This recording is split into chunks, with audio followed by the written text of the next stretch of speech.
Re-reset tayo ng Epson L3250. Ayan, blinking na, tumigil na mag-print.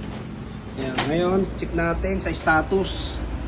Ayan, kaya yung mga blinking, kailangan yung chine-check yung ano yung status. Hindi porket blinking, reset na agad. Ayan, kailangan lalabas service required. Ayan, reset yan. Pag ibang lumabas, yun, dalhin nyo sa repair shop, pa-check up nyo bakit blinking. Ayan, pagka ganitong 3250, check nyo kung may pending. Ayan, wala naman. Tapos kailangan nakakabit yung USB cable ng printer papunta sa laptop nyo. Ayan, kaya ayan, re-reset tayo. Ito yung resetter, hindi ito. Ayan, click natin.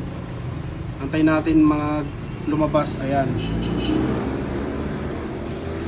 Select 3250. Ayan, indication, kailangan nandito yung model. Ibig sabihin, naka-install yung printer. Pag wala dito, hindi siya naka-install.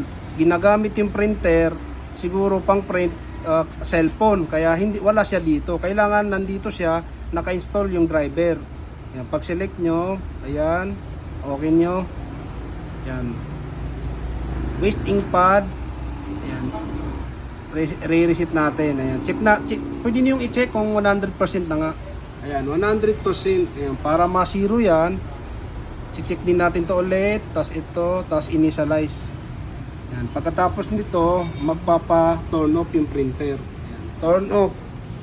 Ayan, to turn off natin para ma-detect ng printer na ni-reset natin. Ni back to zero. Ayan, tapos pag on nyo ulit, ayan, wala na yung blinking. Ayan, oh. Kusang magka-cleaning na yan kasi galing sa reset. Halimbawa naman, na-reset nyo na, blinking pa rin, ganun ulit. Ipacheck nyo yan, dalhin nyo sa repair shop para ma-check. Kasi na-reset na, pero blinking pa rin. Tatlo lang yun, kaya kahit na-reset na, pero blinking pa rin, pwedeng sira yung scanner, pwedeng may sira sa loob. Kaya kailangan ng physical check-up. Dalhin nyo po sa repair shop. Ayun, huwag niyo pong kalimutan i-like, i-share yung ating video. Maraming salamat.